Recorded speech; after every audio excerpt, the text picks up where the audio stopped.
Welcome back to Bedhaven, the safe place for safe plays. Back again after the Rocket Mortgage Classic, where we just fill in the blank. That was a rough one, man. That was a rough. I think that's the roughest week I've had golf betting wise this year. It was something. I mean, you had like moments where the guys that other than Matt McNeely, first round leader, who, by the way, what did he shoot? Like 2 over round 1 and then 6 under or 5 under round 2. Yeah. So he actually ended up making the cut, but yeah, we just across the board. Well, I'll start with Nick Dunlap just having round 1 leader in his. I don't like cussing on the show, but this might be a cussing show because this was a real shit week. Nick Dunlap had it in his pocket, man. He had round 1 leader done, wrapped up. He had 4 holes to go. He was 2 clear of second. He was in the morning wave, so obviously guys could have got to a number, but he had it freaking locked, dude. And he tugged it left, gets plugged in the bunker, blasts out, and makes a double for no reason. Then follows it with a 3-putt bogey, then doesn't birdie the par 5. Just an absolute fold job for a round 1 leader potentially.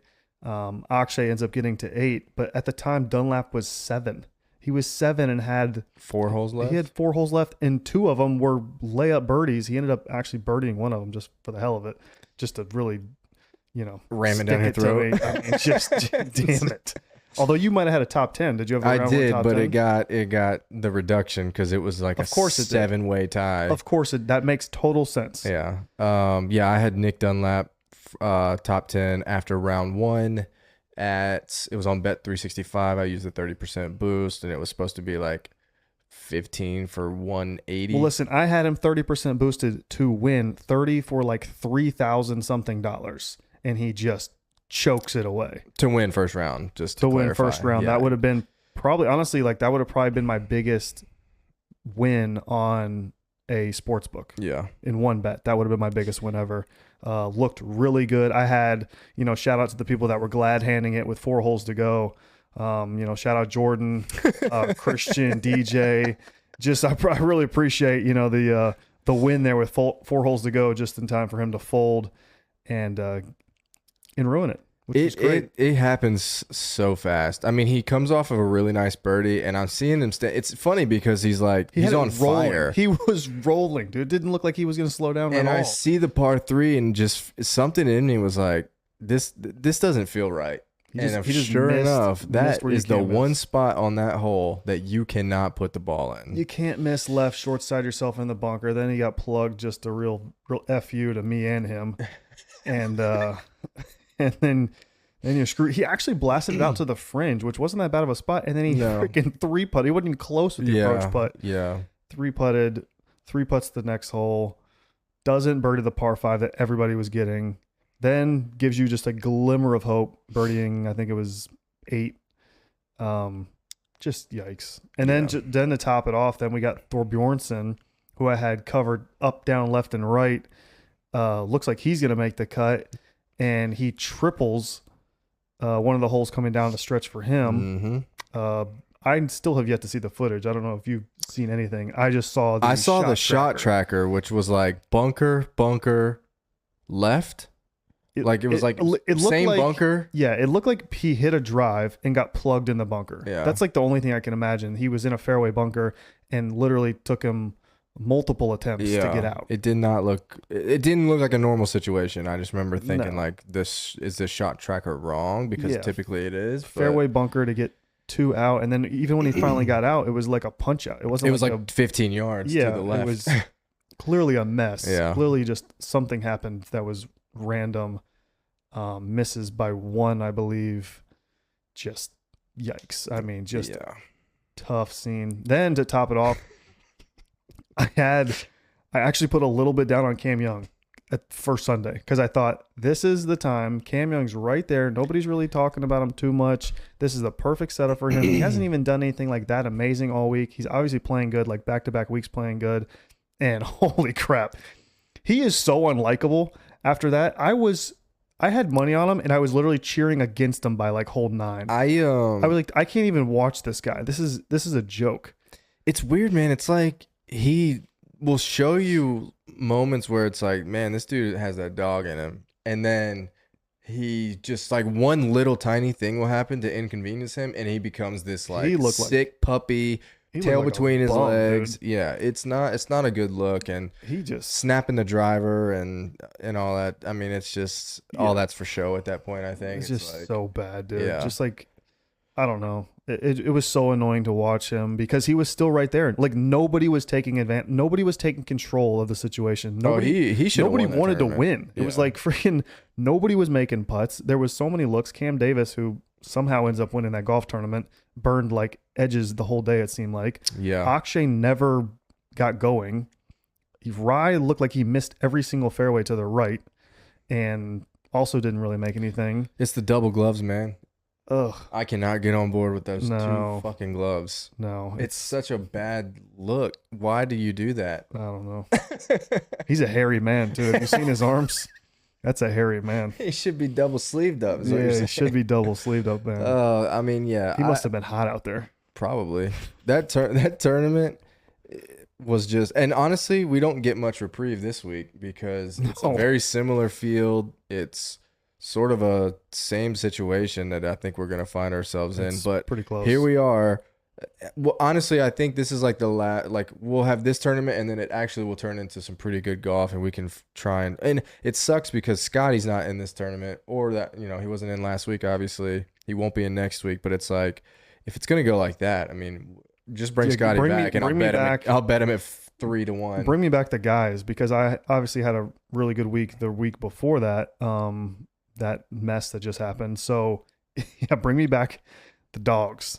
Bring me back the guys that I know are good. Because Well, and now you got this group of bums, I don't know what the hell to do. you got a couple WDs across the board already. Cam Davis withdrew after the win, obviously. Patrick Cantlay WDs this morning. Who else? Taylor Montgomery. Not Yeah, that he's Montgomery looked hurt. So he was hurt. He looked really out of shape on Saturday, grinded it out, kind of fought through it. So that's definitely injury related. Cantlay, kind of weird. Cantlay's been committed to this event for a while. Well, he was playing really, really bad. Like I think this was maybe a month and a half ago, where he really hadn't done anything. It was pre-U.S. Open, obviously. Yeah, I think obviously so- U.S. Open, he felt like he got enough points or whatever. or maybe found enough to make it matter. But yeah, that and then we saw Zalatoris WD from Rocket Mortgage. Yeah, that's tough. Was that third round? Yeah, that's tough. Out of nowhere. Had him on some lineups too, some 5 or 6s that ended up being Mhm. absolute trash. But yeah, I feel bad for the guy. I don't know. You got to assume the worst almost. Yeah, like back not back good. surgery about this time a year ago, probably. Yeah. We've seen it kind of a couple times now, so hopefully it's not something that continues to happen because obviously he's a really talented kid, but oof. Very talented. Been And he's kind of young, like he's so been young up to be and dealing down. with all this at this age. It's sort of yeah. He's had some weird, like, very inconsistent results this year. yeah. Struggling recently, but like towards the beginning, he was kind of good. I feel like in the Masters, I feel like he was like right there again, maybe top 10 or something. He had some good results. I want at to the say beginning. Arnold Palmer too. He played well. Maybe. Yeah, he had some good results, but recently he's been not so great. Was clearly trying to find it these last couple of weeks, and he's found an injury again. So Yeah, hopefully it's nothing too serious, but obviously we don't know. But yeah, not a great week. I think we just move on to this week and try and find a little correction, which is what a lot of these guys that are maybe coming in with not so good form hoping to do before the next major, the Open Championship. But if you want to jump right into it, we can start with first round leader, same as always. I think we're due for at least, I mean, the Nick Dunlap situation, like, we were due last week, and it should have happened. It was there. It I was mean- right in our grasp, and then it's tough when you make a great pick like that and it's like looking so good and then it just collapses in front of your eyes. yeah, I think I had him at like 80-1 or something, like a Yeah. massive number. And now it just feels weird talking about him at a number like that because I've heard some shows and everybody loves him now all of a sudden. When I was talking about him last week, it was kind of like, are you sure, dude? Yeah. Nick Dunlap? I don't know. But now He, it's like, oh yeah, he's really, really good. He's the Well, man. He gained on approach, and we'll jump into this here shortly. But yeah, he showed some really good stuff last week as far as like when guys are in form, like those are the stats. Yeah, and Um, like we talked about last week, I mean, yeah, we can talk about how terrible our week was, but that was at least one thing that both of us kind of agreed on is that this was a better setup for him. He had lost on putting the week before the Travelers. There was some glimmers of hope there, and that hmm did come through. He had a great week. I mean, arguably, if he, there's moments for everybody in this golf tournament where they could have won the tournament, but he was right there. He had a chance. Little mistakes throughout the week kind of hurt him, but yeah. Anyways, we'll get into my round one leader. First off, I got to shout out Ryan Priest, rocking the hap. Ryan Priest got his first top 5 finish, I think, of his career. Short track legend this week, NASCAR. I actually won a little bit of money on NASCAR, lost everything on golf. So that was good. Ryan Priest is a legend. But anyways, we're gonna get into it. Round one leader. I'm going, just way off the board here, and just gonna go ahead and pick the favorite because that's my confidence level right now. Sung Jae Him. Oh, Picked him round one man. leader at the U.S. Open, and that turned out so great. No, it didn't actually. He missed the cut by a mile, but we're going right back to him. I was early on him, I guess, because at the Travelers, he gained 2 shots per round, strokes gained tee to green. That was 5th in the field at the Travelers, and I believe he finished top. He finished 3rd at the Travelers after missing the cut at the U.S. Open. Kind of up and down results, but his last 6 rather, 4th miscut, 9th, 8th miscut, 3rd. So extremely up and down, extremely high ceiling, weaker field here. Things I like about him this week for the course is you're going to need to be accurate. You're going to be accurate off the tee, and he is 27th in driving accuracy in this field. And He's kind of improved in that category over the last couple weeks or so. he is 15th in par 5 birdie or better percentage. You get 4 par 5s here. Got to take advantage of the par 5s. This is going to be kind of like last week, kind of like the Travelers. I feel like this should get to 20. The fact that it didn't get to 20 under last week is at the Rocket is kind of shocking. It looked like that was for sure going to happen. But I think we get to 20 here again. We'll see. But yeah, Sung Jae Him 35-1 is my round one leader. I don't hate that. I actually like Sungjae this week. I think he might go a little overlooked. Priced up, obviously one of the better. Third highest priced on DraftKings. Yeah. So, I probably jump on board with that with you. I think maybe a DraftKings play as well. I'm gonna go a completely different direction than you are. You're going long shot? Longer shot. And I've only picked this guy one other time since we started doing this, and it wasn't for a first round leader. It was for a top 40 that he missed by a country mile. It's Eric Cole, 60-1 on DraftKings. Eric Cole finished T6 last week, I believe. Yep. Yeah, T6. Gained 2.83 strokes tee to green in round 4. Eric Cole was like, because I had bet him a couple times earlier this season. I think he was rookie of the year last year. Had some good finishes at the start of the season. They really just fell off and hasn't really done much. And I'd kind of, committed to myself that, Eric Cole might have just been kind of a flash in the pan type situation. But seeing the T6 last week and looking backwards, he is a guy traditionally that has held form or stayed in form once he gets into it. So if you look at some of his finishes last year, when he finishes in the top 20 or the top 10, he kind of rides that a little bit. And I don't have a ton of interest in betting first round leaders that are what was Sungjae? 35-1. Okay, that's a little better. Like anything this below week is very flat. Like yeah. the top 40, top 20 first round leader, the market's different. It was similar last week. I think maybe the highest was like 30, 35-ish. Yeah, there's no like super heavy favorites like usual. Yeah, I just don't like investing a ton in first round leaders, so that's why, finding the 60-1 or 70-1 that you can, and Dunlap was I think 75, 70-ish last week, whatever. So yeah, you got him at 80. Yep. Yeah. So, and I think I had bet him at like 75 after you had said it. So, Cole we've seen him kind of spike at the Memorial. I think he was headed for first round leader, and then he doubled 17 and bogeyed 18. So he's shown the ability to kind of get off to a hot start. And then obviously with the round 4 stats that he put up last week, he didn't really do that much with the putter. during round 4. So I'm hoping that the ball striking stays in place and he can drop some putts during round 1 this week. Yeah, definitely shown some form recently. He was bad there for a long time. Even sort of recently back to the Canadian Open, been playing a lot of golf. This is going to be, this is 3, 4, 5, 6, 7, 8. This is going to be his 9th week in a row playing. But there is a real thing as far as playing yourself into form, and I think that he could potentially be doing that here. Last 4, we got Memorial 45th, miscut at the U.S. Open, 48th at the Travelers, and the 6th last week. The stats, like you're saying, finally popped last week.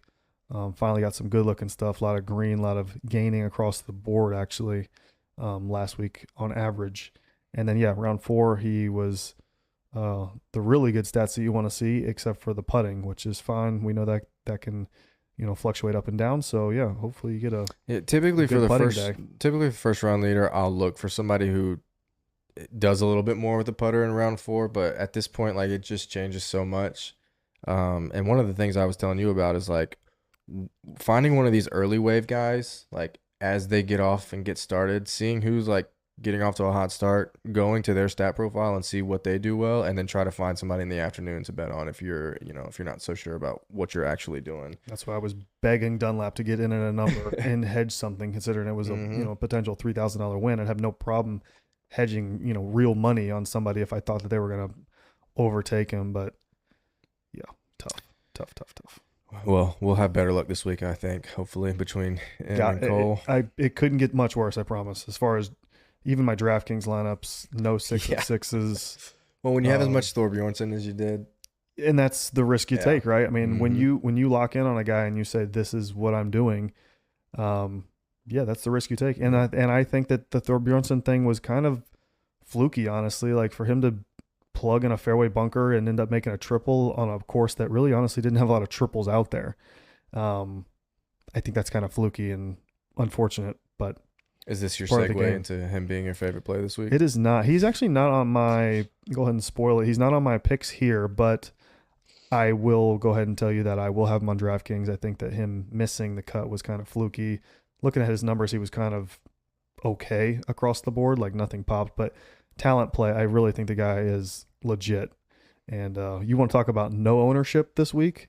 I really don't think that people are going to go to him. Well, he's still priced up quite a bit. I mean, that's what I'm saying. I don't think that people are not going to click his name after seeing him miss the cut. 7-7. Yeah, he's around Gim and other guys that are probably going to be more popular. He gets squeezed a little bit there. Yeah, so yeah, he's not going to go. But anyways, I will go into my favorite play this week, and it's a long shot, and I think that this guy has the potential to win. He has the upside to win, but he's been trending in my eyes. Looking at his results and his stats, he's been trending. Love him on DraftKings this week. 7,400. It's Daniel Berger. Whoa. Daniel Berger is 80 to 1 on FanDuel to win this golf tournament. 7,400 on DraftKings, like I said. And he missed the cut last week, but he missed it only by 2, and he gained over a shot per round off the tee, which has not been one of his stronger things recently. The putting has been the real issue for him. But if you look at the stats on this golf tournament, this course specifically, putting becomes a lot easier for everybody. These green complexes are not as challenging as most of them. And I think that's really going to help a guy like Daniel Berger, who's been great on approach recently and also pretty dang good on off the tee accuracy.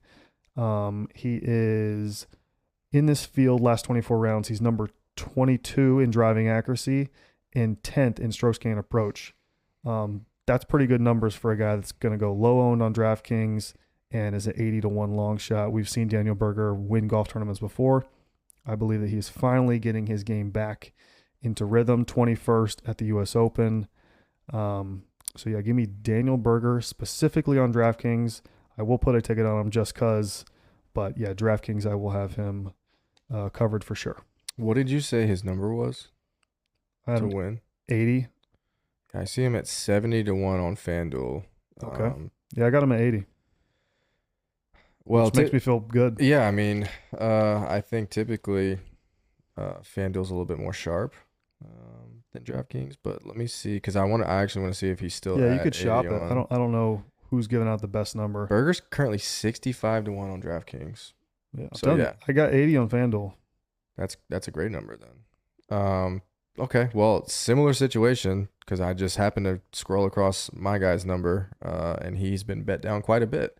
Seamus Power, Okay, yeah, I've heard people talking about him. 8,300 on DraftKings. I hate that people are talking about him, and I'll tell you the unfortunate news is I knew that we were doing the show today, and typically I don't do any of my research until like later today, tomorrow.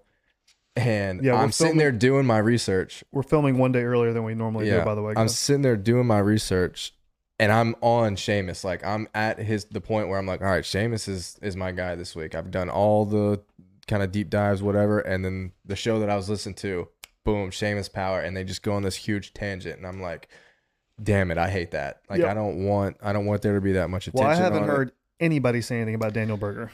Yeah, I haven't either. So that's probably a better pick. But currently, Seamus is 60 to 1 on FanDuel. This morning, he opened at 80 to 1, and I bet it immediately. So that's the good news. That's a crazy there. stat to think, by the way. Daniel Berger is $1,000 less on DraftKings, and there's similar numbers to win the golf tournament. So that would make him a really good DraftKings play, in my opinion. Yeah, potentially, yeah. Yeah. So yeah, Seamus is kind of the model of what I expect someone like the winner of this tournament to look like as far as the talent level or just the history itself. I think he's got pretty good course history. He does. Yeah, I didn't write a ton of the stats down, but I want to say there's a handful of top 20s. So we'll go last 5: 2018 16th, 2019 61st, 2021 8th. Did not play in 2022 and 13th in 2023. Okay, so yeah, 8th and a 13th, and then I think you threw a top 20 in there or 21st or something like that. 16th, 61st, 8th, 13th. So three top 20s. So it kind of speaks to the thing that you just said about putting being sort of, I wouldn't say it's completely neutralized, but bad putters can have a little bit more success here. His struggle absolutely. has definitely been putting, but he's actually been positive, I think, the last 2 weeks with the putter. And he's been just like pretty remarkable on approach. I'm not sure what his driving accuracy has looked like, but hopefully it's something. Driving accuracy is, it's been fine. Last 24 rounds, 65%. That's fine. That's pretty. Yeah, I'd like to see like that 70 mark, but that's like upper middle. Yeah. So yeah, as long as he can kind of keep the ball in the fairway and keep doing the things on the approach with the wedges and things like that, and then maybe make some putts. I mean, he's also another guy that could be a candidate for first round leader. We've seen him kind of jump out the gates at RBC Heritage. I think he was right there with Poston in the mix.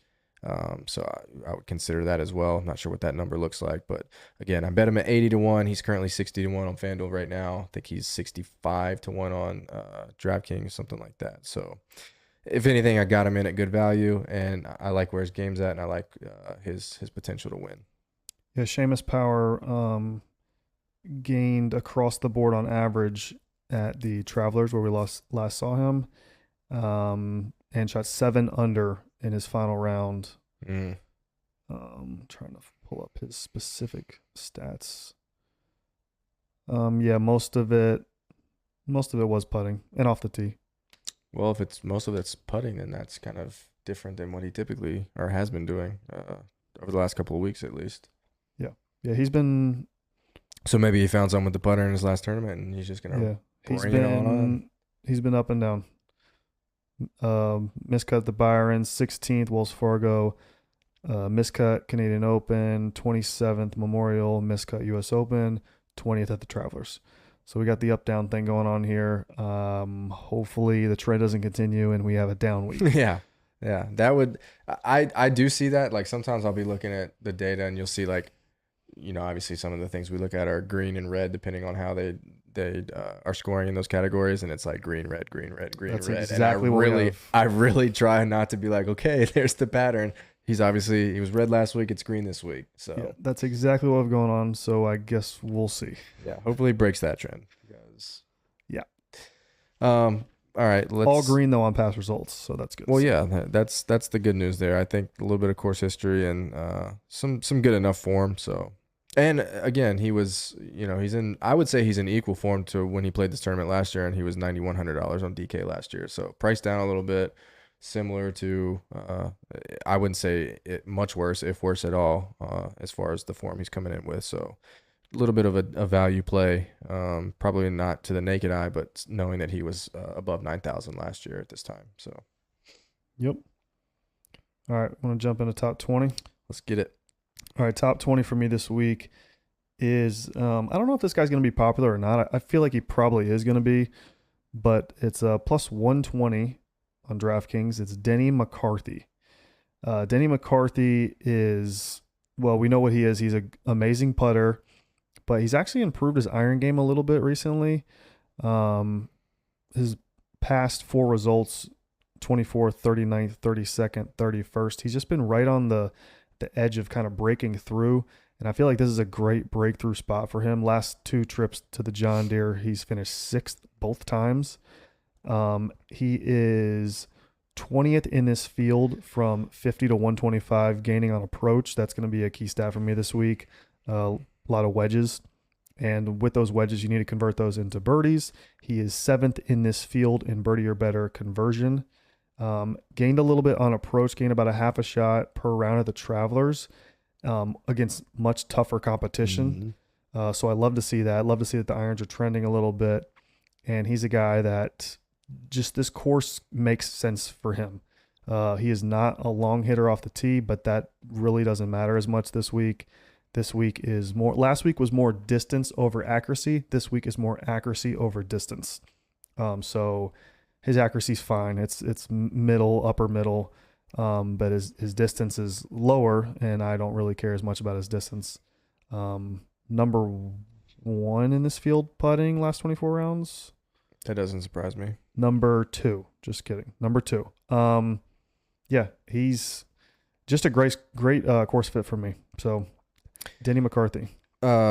This course is also kind of like a breakout, quote unquote, course. Yes. It hasn't been no names. It's like guys that are fringe guys. Yeah, like, it's like he's good, they're but is he good. like real good? Right. I don't know. And I think Denny is like maybe the poster child of that type of You golfer. could definitely argue that, yeah. So yeah, and he's been very close to getting. I think he's got a handful of runner-up finishes. I know last year he had the classic Akshay playoff. Oh yeah, he had one He had the playoff where it looked like he was going to win, and then he basically chunked his wedge in the water, and then Akshay like threw out his shoulder or something, and he had to get like PT during the playoff, and it was like, can he continue? And yeah, crazy. So he's already had one runner-up finish, and then he had the one last year against Victor Hovland at the Memorial, I remember. So yeah, I mean, he's kind of due. He's had a good year too. Like overall, if you look at his stats across the board, like he's had a good year. He's definitely trending, and his irons are definitely improved. He used to be just this amazing putter that was just a terrible iron player, and now he's kind of neutral, honestly, with his irons.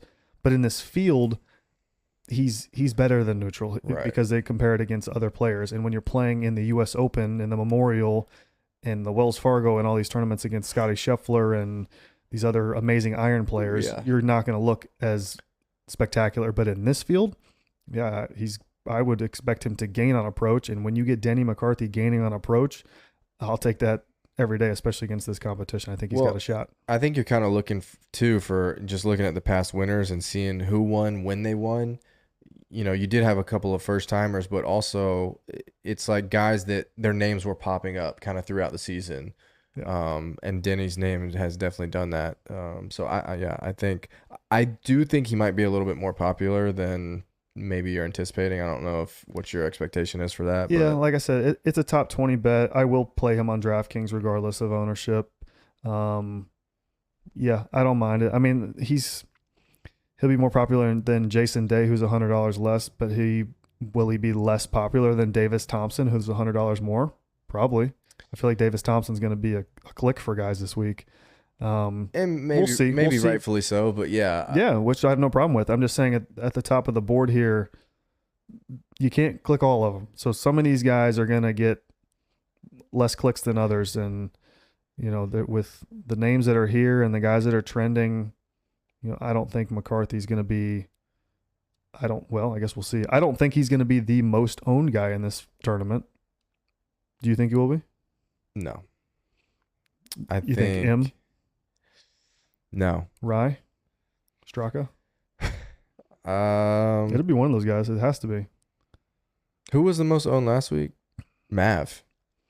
Yeah, but he burned guys. I don't think people. I mean, he'll be clicked again. No, that's what I'm saying. But we had no expectation of Matt McNeely being the most owned, so it's going to be something similar. It's going to be kind of like somebody that's towards the top. It could be Davis Thompson, dude. Yeah, him or Rye. maybe Keith Mitchell. Like, is Rye just not cool enough for people to click him? Dude, he wears 2 fucking gloves. He's not. I think cool he just enough. might not be cool enough. Guys are just like, I'm not picking that. He loser. looks like an angry British man that you would see on like a Netflix TV show that's like pissed off about his coffee order being wrong, and he's walking around with 2 fucking gloves, and it's like, dude, make a different face.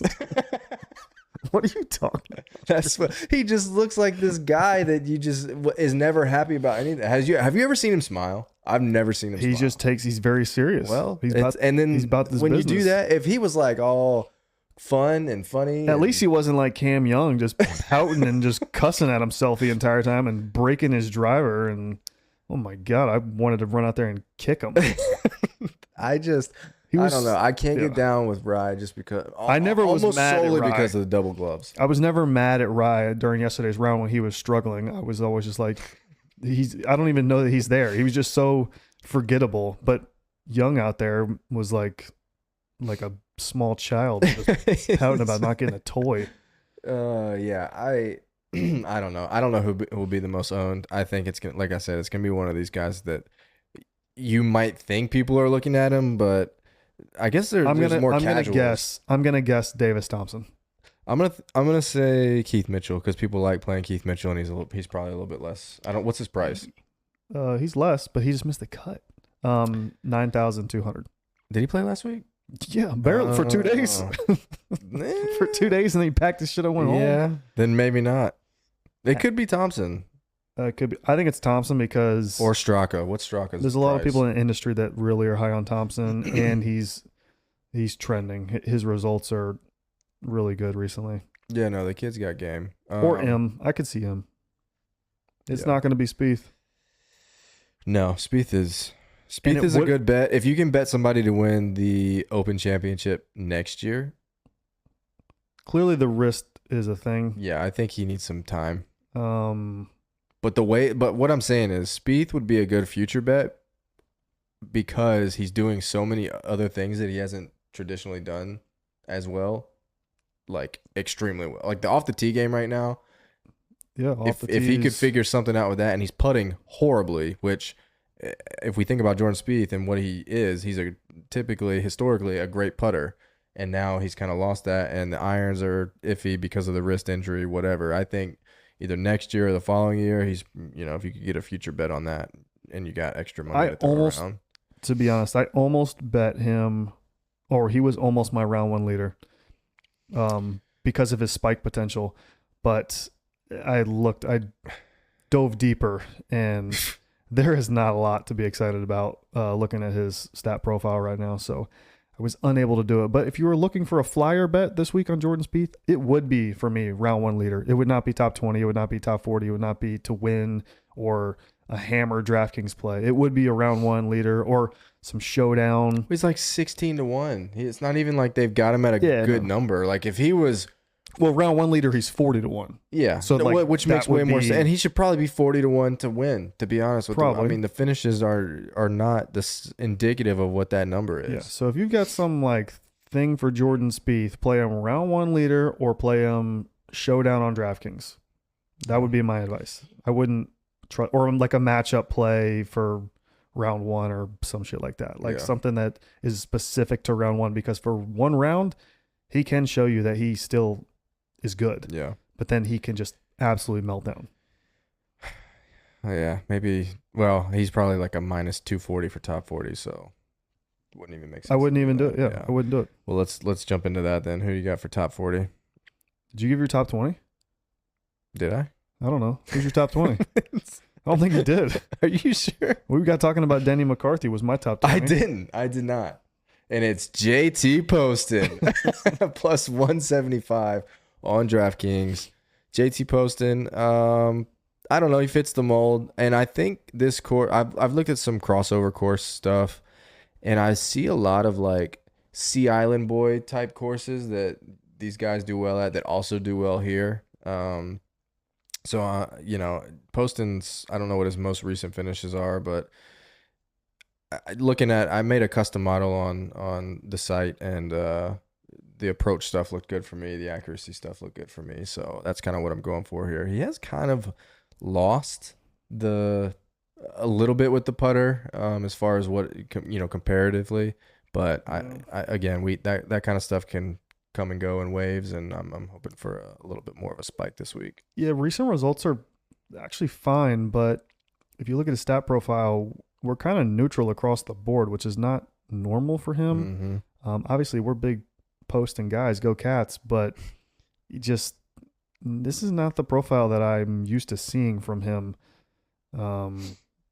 Yeah, I mean, but decent results: 12th, 22nd, 32nd, 55th. His last four. Course history's great. He won here in 2022. That's right. That's what. And then followed up with like a T6. He was sixth last year. So if there's a course that you just say, he just really likes it here, this fits him, then yeah, I get it. But yeah, his GUR percentage is below 60%. We are neutral on putting. Neutral for JT Poston putting his last 24 rounds is not good. We're losing a quarter of a shot on approach. Yeah, I don't know. If you're going on course history and you're picking like DJ, and you're picking JT Poston. Yeah, I mean, I think he's all right. I think most of the time the stats are all telling, but the finishes with those stats that you're reading off, it kind of like, I think there's a bit of an offset, and we'll see if he can do it. Top 20 is not a huge ask at plus 175. I think that's a fair number for a guy like JT Poston in this field. Yeah, I was looking at his Travelers results. Yeah, What'd you say he finished? Travelers? Yeah. He was 55th, but again, that's a no-cut 55th. So that's down there a little bit. Deeper field too. Yeah, he definitely gets a lighter field here where he, is a standout, but he is 9,100 on DraftKings, but it could be an ownership play. I also looked at that. Like I was thinking like 9,100, he's going to get less looks, I think, at that price than he maybe would in the past, considering the recent finishes that you gave. But. Yeah, normally if he was playing a little bit better, although if you're just like a casual this week and you're just looking like past results and who's played okay recently, you're probably going to end up clicking JT Poston, honestly. But if you like deep dive it, that's when you start seeing like a little bit of red show up here and there, and you're just like, I'm not as high on this as I thought. I tell you what, come tomorrow and Wednesday, I'll be scoping his Instagram out. If he's JT posting videos of his swing, that means he's locked in and he's ready to go. If you don't see any activity on Instagram from JT Poston, do not make that bet. If he's posting, bet on Poston. I mean, we've seen it in the past. We've actually, like, if he posts like videos of his swing, like during practice rounds or whatever, he goes on to actually have a decent finish. I don't know what it is, but obviously it's like a confidence level thing. Yeah, we have seen that before. All right. Well, that took a long time, and that was not my fault. It's all good. Just so you know. Let's go into top 40. Top 40.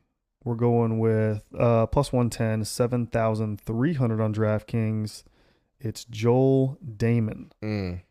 Joel Damon is number one in this field from 50 to 125 strokes gained, approach proximity from 155. So that's the distance between the ball and the pin. He had a pretty good Rocket Mortgage tournament last week, 25th.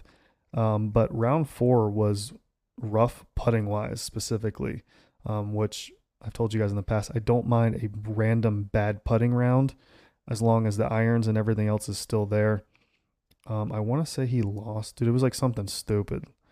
It was like he lost like 4 shots putting or something. Yeah, he was the worst putter in the field in the final round of the Rocket Mortgage, losing 4.67 on the greens. Actually gained half a shot off the tee, lost a quarter of a shot on approach, and gained half a shot around the greens. For the tournament, though, he pretty much gained across the board, which tells me that he had a great week and he just had one bad putting week. This is a great course fit for him based on those stats I just told you. He's a great wedge player. And I feel like he's trending. He kind of went, I don't know if you saw the Netflix show, Full Swing, where he kind of went through like a weird mental thing where it was like, he was just ahead. He looked like Cameron Young. Yeah, he was just he beat himself up and just well, I suck and this is stupid and just like looked like Cam Young, honestly. Yeah. But he's trending now that he's trending when he's playing. He's not really playing that often, but 62nd, 56th, 10th, 25th, last 4 results. Yeah, I really like the profile here for Joel Damon. I think he's trending. We're gaining a quarter of a shot on approach. We're gaining across the board last 24 rounds. So a guy down here at 7,300, I think is a great DraftKings play. And honestly, he has win potential. Like we've seen this guy win golf tournaments. Yeah, he won. Was it somewhere in Mexico or it was one of the tropical tournaments. He won a tournament like this is what he won. He won another weaker field. Weak field events. So him in a weak field event down here, this kind of price looks like he is mentally back in it. Give me Joel Damon. Which, based on that point that you just made, when I opened this morning at the odds and I saw him at 150 to 1.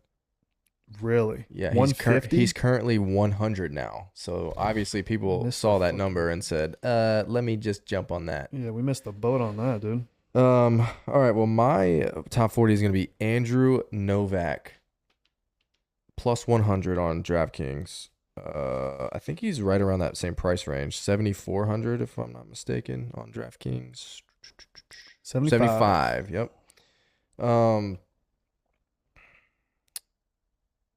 You're going to have to pull some of these stats, but some good recent finishes we saw earlier in the season at Mexico and where else? I don't have all the way back to Mexico, but I can say his last 4, 30th at the Byron, miscut at the Charles Schwab, 14th at the Canadian, and 20th last week. Yeah, he had like 2 or 3 top 10s in a row earlier in the season.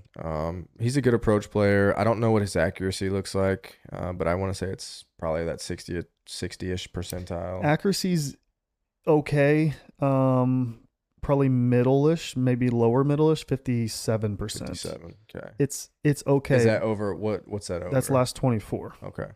We could tweak it though and just see. Go last 12.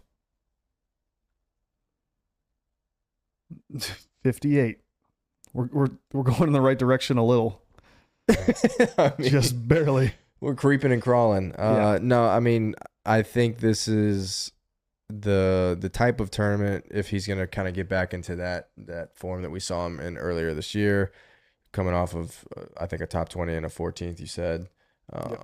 He's maybe finding something again. So hopefully he can sneak into that top 40 at plus 100. I mean, what's Damon to top 40? Plus 110. Okay, so Damon's 100 to 1 to win. Novak's 80 to 1 at plus 100. So you're just kind of, if you're looking at the same way that you would look at DK prices versus outright. It's the same deal. I mean, there is like so many people in the $7,000 range on DraftKings. So there's just no 5K pricing this week, which I think they finally figured out that was a mistake last week. But just a ton of guys in this range is my point. And it's crowded here between 7,500. I'm sitting here talking up Andrew Novak. That's where we are right now. Andrew fucking Novak. You couldn't even pick Andrew Novak out of a lineup. Yes, I could. If there was like 5 random dudes lined up and Andrew Novak was one of them, you'd be like, that's Andrew Novak. Listen, I'm not quite a degenerate, but I spend enough time on DraftKings and PGA's website and all these places that have profile pictures. I could pick Andrew Novak. I out of couldn't the pick lineup. Andrew Novak up. He looks sort of like Grayson Sig with facial hair, who's also in this field. I don't know that I could pick Grayson Sig out. The guys I picked, like Imberger, Denny, and Damon, I could pick them out. You got tunnel vision for your guys though. You don't really venture out. Apparently. And that's a good thing for the most part. It seems to work out most of the If I don't know who they are to an extent, well, no, actually, no. If I don't know who they are, because I am very aware of all this stuff, if I don't know who they are, then they're actually not good. That's probably true. Yeah, it's not like I'm a casual at this point. Like I know these guys' names and everything. Do I know what they all look like? Maybe not so much. But yeah, Andrew Novak is. I couldn't pick him out. All right, well let's do a little bit of rat-a-tat here. What are you gonna do with some of these guys at the top? Because I'm looking at Maverick McNeely thinking he's 9,800 this week. I think he was 90. I don't know what he was last week, but it's priced up again. I think he was 89. Okay, yeah, he was sub 9,000, priced up on after being the most owned. After being the most owned and really not coming through. I think I'm jumping on the board for DraftKings. I think that is a wise decision. I think Maverick McNeely here. You just think about, like, close your eyes and visualize. Can you visualize Maverick McNeely? Whoa, stumbled through that so bad. Let's start that over because I'm gonna. Can you close your eyes and visualize Maverick McNeely holding a John Deere Classic Champion Trophy? Don't they sit on a tractor? Because I can. Do they sit on a tractor? I can't visualize him sitting on a tractor. Don't they sit on a tractor? Isn't that? That's only in your weird Google right, searches. You know what? Sit on a tractor because they don't sit on a tractor, dog. They might hold a trophy with a tractor on it. Are you? Wait. The John Deere Classic. These winners sit on a tractor, dude. They ride a tractor off into the sunset. Dude, there's no way, dude. There's no way. All right, hang on. The logistics of that don't even make sense. There's people everywhere. That's not even a thing. I'm almost positive. No, dude. You're telling me this is not what you see at the end of the day? No, it's not. No. That's last year. That's the winner last year. Seb Straka on the tractor. It's not a thing, dude. Seb Straka. Anyways, I can picture Maverick McNeely being a John Deere Classic champion. I can't. You know why? Because he looks, and the name sounds like such a country club. Yes. Little pony boy. I could see him maybe in the RBC Heritage jacket, that all plaid. That makes sense too. That makes a little bit more sense. But yeah, I mean, as far as his name and his profile and where we think of him as, we think of him as that like B minus C level PGA champion, PGA Tour player. I just can't stop picturing him on the Why? Oh man. Oof. Are you good, dude? Jesus. Anyways, Maverick McNeely. Yes. Shit, Maverick McNeely could win this golf tournament. I think he's a good play. I think a lot of people got burned by him last week, and I cannot wait to see him hold that trophy and sit on that tractor. I keep opening my phone. Was that a small child too on the tractor? It was an old ass man. It was oh old my man. God. Oh, all right. I think I can do this. Jordan Spieth is a no-go for me. Like I said, I think I would play him on a per-round basis matchups, round one leader, showdown lineups. Straka makes a lot of sense. M makes a lot of sense. Rye makes a lot of sense. I think you have to go back to Rye. If you were on Rye last week, it's like the same thing, but he's better at accuracy than he is distance. So if you're flip-flopping there. Yeah. Although he did miss a couple pivotal drives. Right. He did. That's why I'm actually looking to see what he was. I think every time I tuned in, kind of late down the stretch, it was like, oh, he did miss right. He missed right a ton. Yeah, he's not in the fairway. He's in the right rough. Yeah, no, round 4 he was actually You want to talk about a guy that wouldn't look right on a tractor?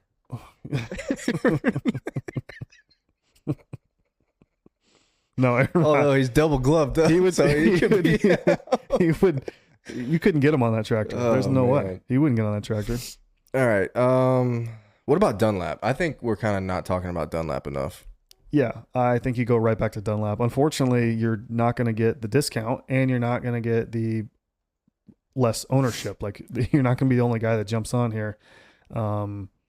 Yes, I think it's a good play. It makes a lot of sense. You're going to have to take advantage of the par fives. He does that. Accuracy wise, he is fine, 62%. Yeah, it's another good course fit for him. Obviously, confidence is growing for him. I could see it. Just the downside is he's now 8,900 on DraftKings, and he's going to be, what do you think? At least 12, 15% owned. I think at least 15% owned. You might get honestly. a spike. You might get a pretty like a 17, 18. He got so much coverage, and he's been talked up Yep. so much that I think you're just going to get so many people just to be like, yep, this is the move this week. And this is like the young up and coming stars on the cusp. Like obviously he's got to win this year, but he was an amateur when he won. Like, is this going to be his first professional win?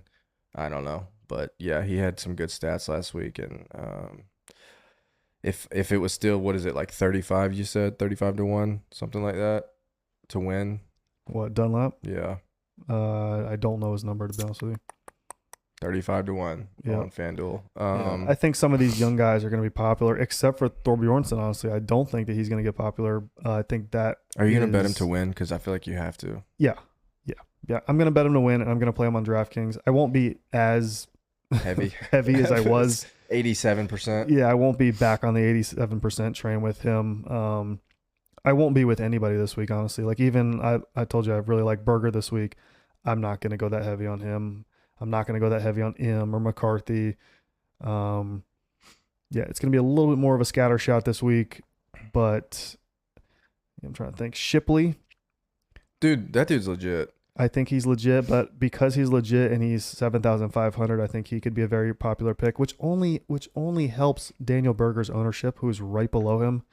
Like, yeah, I might hop off of Novak on DK and hop on Daniel Berger with you. yeah, I dude, just I'm feel like telling you, Daniel Berger, he's just not going to be that owned, which is great.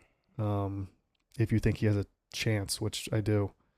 Trying to think of other really popular picks. Look at this Luke Clanton kid and his stat. Do you have Data Golf pulled up? Yeah, you won last week. You want Look Rocket at Mortgage? his.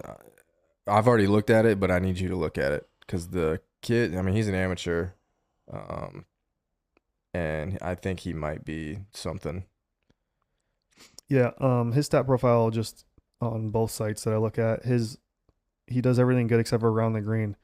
Yeah, he's like minus 1.6 or something like that. He's clearly not quite figured out the around the green stuff, but that doesn't really matter here. This is a kind of a birdie tournament anyways, just like last week. Yeah, gaining across the board except for around the green. He's losing about a shot around the green. Yeah, off the tee about a shot, approach a shot, putting a shot. He was in contention there at the end, just didn't make enough putts really. But yeah, I think he's legit. I think you're getting what is he, 8,000 something? What are we getting here price wise? Yeah, 8,600. Whoa. Pretty big jump. Kind of the two big jumps this week that jump out to me are Sam Stevens and Luke Clanton, both just skyrocketing in price, and Nick Dunlap really skyrocketing in price this week, just off of kind of 1 week's results. Clanton we saw at the U.S. Open, finished 40th, so that was good. But yeah, I don't know. I think I'd rather take Shipley. I think I'd take Shipley and Berger, and then go to the top and take one of these guys that maybe isn't going to be as owned, like Maverick or Mitchell. Yeah, I think Maverick is probably the play there because you can get to him at these prices with these other guys that you've been talking about. So Mitchell's great, but the only thing that does concern me about him is his accuracy. Pretty terrible, 53%, which is probably one of the worst in this field. yeah, that's pretty bad. So that's concerning. But he so should have made the cut last week. I don't know if you saw his stat profile last week, but Putting. he was mostly, he was wasn't it? yeah, it was all putting really. He was actually good. Let's see if I can pull it up.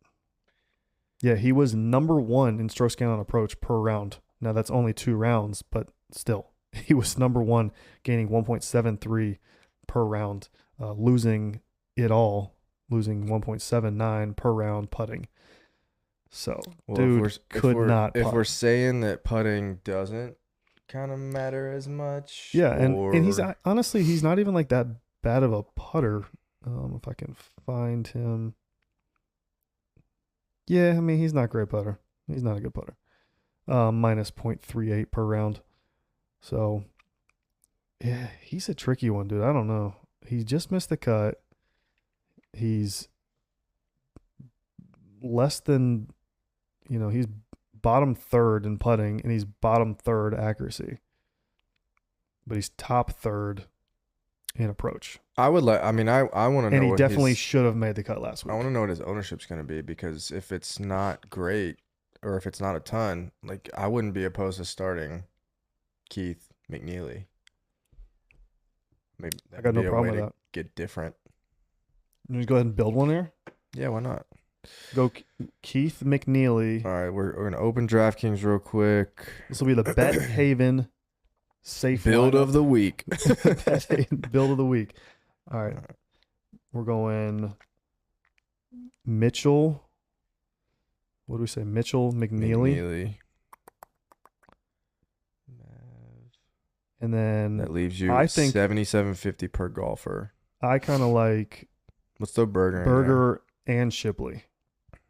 You like Burger and Shipley? Yes. You think Shipley? Because I think that's a good way to get a little different. We've already gotten different. So when you guys are building your lineups and you think, oh no, this is too popular, he's going to be so popular. Well, it's how you build that lineup with the other guys on your lineup. So having Shipley at a crazy high ownership is fine if you're coming back with a guy like Berger. You got to think about the percentages of lineups that are going to have Shipley and Berger, not just Shipley. All right, I just finished the lineup already. See, I don't know if we didn't talk about it. So you got Mitchell, McNeely, Berger, Shipley. You ready for me to finish it off for you? Thor Bjornsson, Yep. Power. Yep. Lock it in. I'm okay with that. Yeah, there it is. There you go. Free money, everybody. You're welcome. When you win, I expect 10% of the earnings. You can send $16,000 to a person in a year. I don't think they got to see that, but it is McNeely, Mitchell, Power, Thor Bjornsson, Shipley, Berger. You leave $100 on the table and you leave 10 grand in your pocket. Let's go. All right, guys. There it is. If you're still watching somehow. You're a real one. Yeah. Check us out on Instagram. Check us out on Twitter. Check us out on TikTok. We have been posting more. We have been trying to get more into the entertainment and not so much into the stats, especially if we're going to just make terrible picks anyways, like we did last week. Listen, everybody makes bad picks. You could follow the most intelligent sports betting person in the world, and they're going to have weeks like we've we just had some great picks, obviously, in the past. Last week, we did not. But, that just means we're due. Yeah. If you're not hot, you're due. That's exactly where we are. Also, get ready to see who's your favorite play of the week. Daniel, how's your burger? Get ready to see either Daniel Berger or Seamus Power riding a tractor into the sunset at the end of this weekend. Appreciate you guys tuning in. We'll see you next week.